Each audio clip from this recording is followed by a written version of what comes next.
First article, Israel और Palestine के बीच में जो प्रॉब्लम्स हैं, जो कंसर्न्स हैं, उनको लेकर के है। सबसे पहले हम डिस्कस करेंगे कि क्या प्रॉब्लम चल रही हैं। देखो, थोड़ा सा अगर हम हिस्ट्री बैकडेट की बात करें तो स्टार्टिंग में हमने ये देखा है हमारी हिस्ट्री में कि ज्यूज़ के ऊपर ना सिर्फ जर्मनी में बल्कि पूरे ऑल ओवर वर्ल्ड में ज्यूज़ के ऊपर काफ़ी एट्रोसिटीज़, काफ़ी वायलेंस हुए हैं। समय के साथ में जूस ने ये मांग उठाई और उन्होंने एक जियोनिज्म 1897 में एक प्रोटेस्ट किया, एक मूवमेंट चलाया कि जो भी जूज है वो स्पेशली आकर के ये जो जेरूसलम वाला एरिया है, पैलेस्टीन वाला एरिया है, यहाँ पर आकर के वो लोग इकट्ठे होने लग जाएं, मतलब एक तरीके से रहने लग जाएं। तो जूस जब सेकेंड वर्ल्ड वॉर के दौरान जब हिटलर के द्वारा जूस के ऊपर बहुत सारी एट्रोसिटीज होती है, उनको मार दिया जाता है, तो वो लोग आकर के यहाँ पर रहने लग जाते हैं। ये जो पैलेस्टीन वाला रीजन था जो स्टार्टिंग में ब्रिटिश कॉलोनीज के अंडर आता था, लेकिन जब सेकेंड वर्ल्ड वॉर के बाद में यूरोपियन कंट्रीज अपनी कॉलोनीज को छोड़ करके वापस अपने देश जाने लगे तो ये मुद्दा चला जाता है यूएन के पास में। यूएन डिसाइड करता है कि ये वाला जो एरिया है यहाँ पर इजराइल और पैलेस्टीन दो कंट्रीज बनेंगे। लेकिन समय के साथ क्या होता है कि 1948 में ये जो इजराइल वाला रीजन है, मतलब जूज वाला जो रीजन है, वो यहाँ पर अपनी पावर को इंक्रीज करने की कोशिश करने लग जाता है, क्योंकि पहले से यहाँ पर जूस के अलावा जो लोग रह रहे थे उनको भी कंसर्न होता है, क्योंकि जो भी रिसोर्सेज थे पहले उन लोगों के थे, लेकिन जूस के आने की वजह से हर चीज़ में एक बंटवारा होने लग जाता है।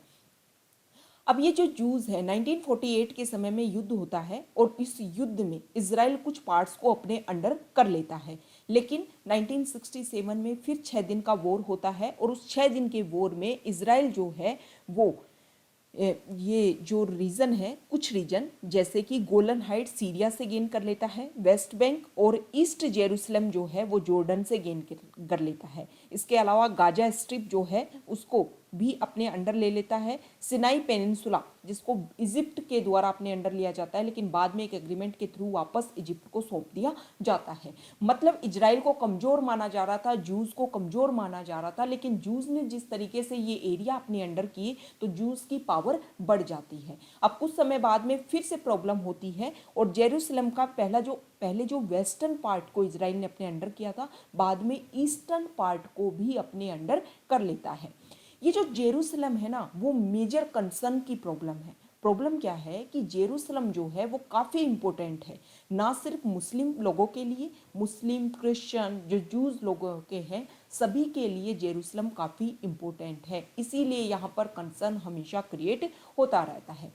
जेरूसलम को लेकर के इजराइल अपना जो है क्लेम करता है कि जेरूसलम हमारे अंडर आता है, लेकिन अभी ये क्लियर नहीं हुआ है, क्योंकि जो अदर कंट्रीज है वो ये मानती हैं कि जब तक इसके ऊपर क्लियर विजन नहीं आ जाता, क्लियर क्लेम नहीं आ जाता, तब तक हम इसको किसी का भी पार्ट नहीं मानेंगे। तो इसी को लेकर के इस समय इजराइल और पैलेस्टीन के बीच में दोबारा से प्रॉब्लम हो रही है। प्रॉब्लम होने की एक सीरीज है। जैसे अभी मुस्लिम वर्ड के लिए, मुस्लिम जो पीपल हैं उनका रमज़ान का महीना चल रहा था, तो उस रमज़ान के महीने में वो लोग एक ओल्ड सिटी का गेट है दमस्कस गेट, वहाँ पर वो लोग इकट्ठे होते हैं, ठीक है, गैदरिंग्स होती हैं, लेकिन इजराइल पुलिस ने उनको क्या कर दिया, रोक दिया। तो ये स्टार्टिंग होती है यहाँ से झगड़े की। उसके बाद में पैलेस्टीन जो लोग हैं उनको ये माना जाता है कि ईस्टर्न जेरूसलम में कुछ पैलेस्टीन वाले लोग हैं उनको वहाँ से निकाला जा रहा है, लेकिन इजराइल जो एडमिनिस्ट्रेशन है उन्होंने ये बोला कि देखो, जो भी पैलेस्टीन फैमिलीज हैं और जो भी यहाँ पर टेंशन्स हैं वो उनकी पर्सनल प्रॉब्लम है, उनकी प्रॉपर्टी का पर्सनल इशू है, ये कोई नेशन लेवल का इशू नहीं है। लेकिन जो पैलेस्टीन की फैमिलीज़ हैं उनके द्वारा ये माना गया कि इस तरीके से यहाँ पर जेरूसलम वाले रीजन से स्पेशली मुस्लिम लोगों को यहाँ से हटाया जा रहा है। इसके बाद में प्रॉब्लम ये होती है कि वहाँ पर ईस्टर्न जेरूसलम में एक पहाड़ी वाला रीजन है जहाँ पर एक अल अक्सा मॉस्क्यू है, और ये अल अक्सा मॉस्क्यू इस्लाम वर्ल्ड के लिए मक्का और मदीना के बाद में थर्ड होलीएस्ट साइट है। तो वहाँ पर वो लोग इकट्ठे होते हैं मुस्लिम लोग। अब वहीं पर जहाँ पर जिस पहाड़ी के ऊपर ये अल अक्सा मस्जिद है उसी जगह पर जूस के लिए एक होली वॉल भी है। तो मतलब ये जो अल अक्सा मॉस्क्यू है, इस एरिया को चलाने के लिए, जैसे हमारे इंडिया में मुस्लिम वर्ल्ड को चलाने के लिए, मुस्लिम जो लोगों की आवाज़ को उठाने के लिए वक्फ बोर्ड होता है, स्पेशली जो उनके होली साइट्स हैं उनको देखने के लिए वक्फ बोर्ड है, उसी तरीके से यहाँ पर भी एक बोर्ड है और वो जॉर्डन के अंडर आता है, मतलब वो इस चीज़ को गवर्न करने की कोशिश करता है। अब प्रॉब्लम क्या है कि यहाँ पर अल अक्सा मॉस्क के ऊपर जब ये मुस्लिम लोग यहाँ पर जा रहे थे तो उनको भी रोका जा रहा था, और प्रॉब्लम ये भी होने लग गई है कि यहाँ पर जूस के भी होली वॉल है, तो जूस लोग भी यहाँ पर इजराइल पुलिस के साथ में यहाँ पर जाने लग गए हैं। तो इसको लेकर के जो पैलेस्टीन प्रोटेस्टर हैं उन्होंने यहाँ पर इजराइल पुलिस के ऊपर यहाँ से उनके ऊपर अटैक किया, और अटैक करने की वजह से इजराइल पुलिस को काफ़ी नुकसान हुआ और बाद में इजराइल पुलिस ने काउंटर अटैक किया। तो ये सारी प्रॉब्लम्स चल रही हैं और रेगुलर देखने को चल रही हैं। देखो, जब ट्रंप राष्ट्रपति थे यूएस के तो उन्होंने क्लियर इजराइल को सपोर्ट किया था कि यहाँ से वो अपना जो भी उनका पावर है उसको एक्सटेंड कर सकते हैं। अब वर्तमान में मिस्टर जो बाइडेन जो हैं उनके ऊपर देखना होगा कि वो किस तरीके से इस प्रॉब्लम को देखते हैं, क्योंकि जब वो राष्ट्रपति के लिए चुनाव दौड़ रहे थे, चुनाव की दौड़ में थे, तब उन्होंने एक बात क्लियर की थी कि वो जो हमारे फंडामेंटल राइट्स हैं, पीपल्स राइट्स हैं, उनको प्रिजर्व प्रोटेक्ट करने के लिए काफ़ी अच्छा काम करेंगे।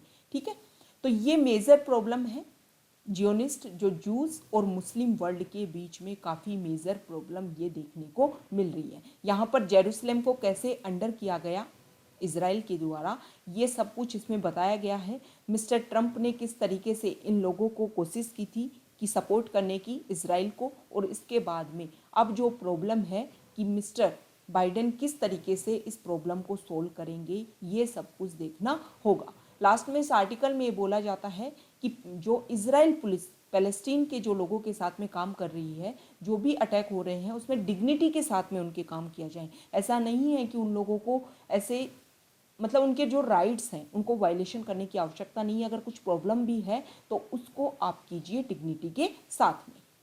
नेक्स्ट आर्टिकल डिजिटल वर्ल्ड में जो इनइक्वलिटी है उसको लेकर के है। प्रेजेंट टाइम में कोविड-19 पेंडेमिक के दौरान हम देख रहे हैं कि बहुत सारे जो एरिया ऐसे हैं, सेक्टर ऐसे हैं जो डिजिटल वर्ल्ड की तरफ प्रोग्रेस कर रहे हैं। मेजरली अगर हम देखें तो हमारा एजुकेशन और हेल्थ केयर सेक्टर जो है वो काफ़ी डिजिटल वर्ल्ड की तरफ गया है। लेकिन इस आर्टिकल में राइटर ने एक बात बोली है कि ये दोनों ही सेक्टर इनइक्वलिटीज़ को काफ़ी फेस कर रहे हैं।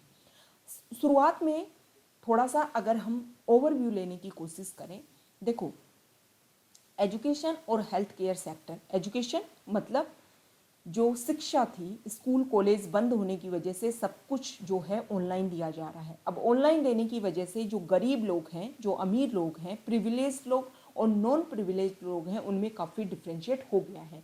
क्योंकि जो गरीब लोग हैं उनके पास में तो रिसोर्सेज ही नहीं है, जो अमीर लोग हैं उनको कोई फ़र्क नहीं पड़ता कि एजुकेशन ऑनलाइन मिल रही है या फिर इन हाउस ऑफलाइन, मतलब ऑफलाइन मोड में प्रोवाइड करवाई जा रही है। सबसे पहले हम एजुकेशन सेक्टर की यहाँ पर बात करेंगे, फिर हम देखेंगे कि हेल्थ सेक्टर के ऊपर क्या प्रभाव पड़ा है। अगर हम एजुकेशन सेक्टर की बात करें तो नेशनल सैंपल सर्वे के डाटा है 2017 के, उसके अकॉर्डिंग सिर्फ जो रूरल हाउस होल्ड हैं उसमें 6% लोग ऐसे हैं जिनके पास में मतलब वो कंप्यूटर रखते हैं, और अगर अर्बन लेवल की बात करें तो 25% हाउस होल्ड ऐसे हैं अर्बन हाउस होल्ड जिनके पास कंप्यूटर है। इंटरनेट फैसिलिटीज़ की डाटा की बात करें तो वो भी यूनिवर्सल नहीं है। रूरल एरियाज में 17% के पास में इंटरनेट सर्विसेज अवेलेबल है, और अर्बन एरियाज में 42% लोगों के पास में इंटरनेट सर्विसेज अवेलेबल है। मतलब लोगों के पास अगर स्मार्टफोन भी है तो उनको कैसे यूज करना है वो भी उनको ढंग से नहीं आता है। ये सारी प्रॉब्लम है, लेकिन गवर्नमेंट इस बात को नहीं मानती। गवर्नमेंट ने माना है कि देखो ऐसा कुछ नहीं हुआ है, एजुकेशन पहले ऑफलाइन दी जा रही थी अब ऑनलाइन दी जा रही है, लेकिन ज़्यादा कुछ चेंजेस नहीं है। लोगों की एक्सेस जो है वो अच्छे लेवल पर बनी हुई है, किसी को कोई परेशानी नहीं हुई। लेकिन एक सर्वे करवाया गया है national council of education research and training, Azim Premji foundation, ASER and Oxfam, उन्होंने सजेस्ट किया है कि 27% से 60% ऐसे लोग हैं जिनको ऑनलाइन एजुकेशन जब दी गई, ऑनलाइन क्लासेज को वो एक्सेस नहीं कर सके। कारण बहुत सारे हैं, जैसे लोगों के पास में डिवाइसेज की कमी थी, मतलब कंप्यूटर अवेलेबल नहीं था, नेट की अवेलेबिलिटी नहीं थी, इसके अलावा डाटा पैक को खरीदने के लिए पैसे नहीं थे, कनेक्टिविटी नहीं थी, और भी इसके अलावा बहुत सारी प्रॉब्लम हो सकती है। जैसे हमारे इंडिया में बहुत सारी फैमिलीज ऐसी हैं जो बहुत छोटे घर में रहती हैं। 25 इंडियंस सिंगल रूम में रहते हैं, 2017 से 19 के बीच के डाटा हैं, और जिसमें 2 से 4 लोग एक कमरा शेयर करते हैं, तो उसमें एक बच्चा कैसे पढ़ सकता है। गर्ल्स के लिए तो एक और ही डिलेमा है कि उनको स्टडी तो करनी है, उसके अलावा जो घर के डोमेस्टिक जो वर्क काम है उसमें भी हेल्प करना है। तो इस तरीके की जब एक्सपेक्टेशन होती हैं तो इनइक्वलिटीज़ तो क्लियर होंगी। इसके अलावा जब बच्चा स्टूडेंट जो स्कूल जाता है, कॉलेज जाता है, तो वहाँ पर पीयर लर्निंग होती है, मतलब लोगों को देख करके वो सीखता है। तो इस तरीके की जो पीयर लर्निंग है वो भी काफ़ी सफर्ड हुई है। अब इसके बाद में अगर हम हेल्थ केयर सेक्टर की बात करें तो देखो, पहले ही हम हेल्थ केयर सेक्टर में काफ़ी कम खर्च करते थे, मतलब हमारी जीडीपी का केवल 1% हम खर्च करते थे हेल्थ केयर सेक्टर के लिए। हमारे इंडिया में इंश्योरेंस हेल्थ इंश्योरेंस के ऊपर काफ़ी कम खर्चा किया जाता है। इसी की प्रॉब्लम है कि जब भी हमारे यहाँ कोई बीमारी होती है तो आउट ऑफ पॉकेट, मतलब कोई भी बीमारी हुई तो उसके लिए कोई सपोर्ट नहीं है, आपको सब कुछ आपकी जेब से खर्चा करना होगा। 2018 में 60% से ज़्यादा जो खर्चा है वो लोगों ने हेल्थ के ऊपर अपनी जेब से किया है। तो इस तरीके से ये मेजर प्रॉब्लम है, लोगों के ऊपर एक एक्स्ट्रा बर्डन ये क्रिएट होता है। अब प्रॉब्लम क्या है इस समय, अगर ये तो देखो नॉर्मल प्रॉब्लम हमने देखी, वर्तमान समय की अगर हम बात करें तो शॉर्टेज ऑफ एसेंशियल जो चीज़ें हैं जैसे ड्रग्स है, हॉस्पिटल बेड्स, ऑक्सीजन, वैक्सीन, इन सब की कमी है। अब बहुत सारी चीज़ें ऐसे हैं, जैसे इस समय वैक्सीनेशन प्रोग्राम चल रहा है, हमारी गवर्नमेंट ने क्या किया, ऐप बना दिया, कोविन ऐप बोल दिया, क्योंकि गवर्नमेंट तो अज्यूम कर लेती है ना, गवर्नमेंट को तो ये लगता है कि सबके पास सब कुछ अवेलेबल है, लेकिन सबके पास सब कुछ अवेलेबल नहीं है। कोविन ऐप के ऊपर आपने बोल दिया, प्योरली इंग्लिश में वर्क करता है कोविन ऐप, आपने बोल दिया कि आपको उसमें रजिस्ट्रेशन करवाना है, फिर आपको स्लॉट दिया जाएगा, फिर आपके ऊपर वैक्सीनेशन दिया जाएगा। वैक्सीन की पहले से कमी है। दूसरा प्रॉब्लम क्या है, नेट की अवेलेबिलिटी लोगों के पास नहीं है। अगर नेट की अवेलेबिलिटी है तो लोगों के पास में इतनी एजुकेशन नहीं है, एजुकेशन भी है तो जो लोग हैं वो टेक्निकल एक्सपर्ट नहीं है, क्योंकि जो टेक्निकल एक्सपर्ट है उनको पता है कि ऐप किस तरीके से अपडेट होता है, किस तरीके से वर्क करता है। तो जब भी उनको लगता है कि इस समय अपडेट होगा ऐप और इस समय अपना स्लॉट हम रजिस्ट्रेशन करवा सकते हैं, तो टेक्निकल एक्सपर्ट उसका ज़्यादा यूज़ करते हैं। तो इससे तो जो इनइक्वलिटी है वो ज़्यादा क्रिएट होगी, क्योंकि सभी लोगों को वैक्सीनेशन तो अवेलेबल हो ही नहीं पाएगी। तो इस तरीके की जो प्रॉब्लम है वो मेजर प्रॉब्लम है। इसके अलावा एक मेजर प्रॉब्लम ये भी है, digital health high project ID project को काफ़ी पुश किया जा रहा है इस समय। मतलब कोई भी पर्सन है, उसको इस समय कोई बीमारी है, अब उसकी अगर डिजिटल आईडी प्रूफ है तो उसका आईडी प्रूफ का नंबर जब डाला जाएगा तो उसका सारा मेडिकल हिस्ट्री जो है वो निकल करके आ जाएगा, कब उसको क्या बीमारी रही, किस समय उसको कहाँ एडमिट करवाया गया, उसको क्या क्या मेजर प्रॉब्लम्स हैं, ये सब कुछ। अब इस तरीके की बात बोली जा रही है, इस समय ये बोला जा रहा है कि ये नेसेसरी नहीं है, सिर्फ एक जनरल अवेयरनेस है, आप करवाना चाहो तो कर सकते हो। लेकिन स्टार्टिंग में जो आपने जो आधार कार्ड है उसको भी बोला था कि नेसेसरी नहीं है, बाद में नेसेसरी कर दिया था हर चीज़ के लिए, तो समय के साथ में आप इसको भी नेसेसरी कर दोगे। और ये जो आईडी जो प्रोजेक्ट है वो जुड़ा हुआ है आधार कार्ड के साथ में, लिंक है। तो इस तरीके की जो प्रॉब्लम है वो काफ़ी परेशान क्रिएट करती है। लास्ट में इस आर्टिकल में एक बात बोली गई है कि देखो प्रॉब्लम जो है वो बहुत ज़्यादा है, लेकिन पॉइंट सबसे ज़्यादा सिंपल है। सबसे पहले तो health expenditure on basic health services, जैसे ward staff, nurses, doctor, laboratory technician, medicine, beds, oxygen, ventilator, इसके ऊपर इंक्रीज करने की तो आवश्यकता ही है। आरोग्य सेतु, आधार, डिजिटल हेल्थ आईडी, इनको हम थोड़ा सा इम्प्रूव कर सकते हैं, मतलब हमारी जो लोकल लैंग्वेज है उसमें भी इसको अवेलेबल करवा सकते हैं। और इन सबको स्ट्रिक्टली हमें क्या करने होंगे, इम्प्लीमेंट करने के लिए जो स्ट्रिक्ट लॉ हैं वो बनाने होंगे। जो भी डिजिटल सॉल्यूशन हम लोगों को देना चाहते हैं, रियल प्रॉब्लम जिससे वो फेस करते हैं, उसको हम ऐसे सॉल्यूशन दें ताकि वो पॉलिटिकल ना हो, दिखाने के लिए ना हो, वो रियल सॉल्यूशन हो, लोगों की प्रॉब्लम उससे सॉल्व हो, लोगों को लगे कि हाँ गवर्नमेंट हमारे लिए काम कर रही है। ऐसा नहीं है कि सिर्फ आप ग्लोबल वर्ल्ड में अपनी इमेज बनाने के लिए आप ये करो कि हाँ हम इस तरीके से प्रॉब्लम को सोल्व कर रहे हैं, तो ऐसा नहीं है। उस प्रॉब्लम को सोल्व करने के लिए रियल इशू को सॉर्ट आउट करने की आवश्यकता है। तो ये हमारा डिस्कशन था। Okay, thank you.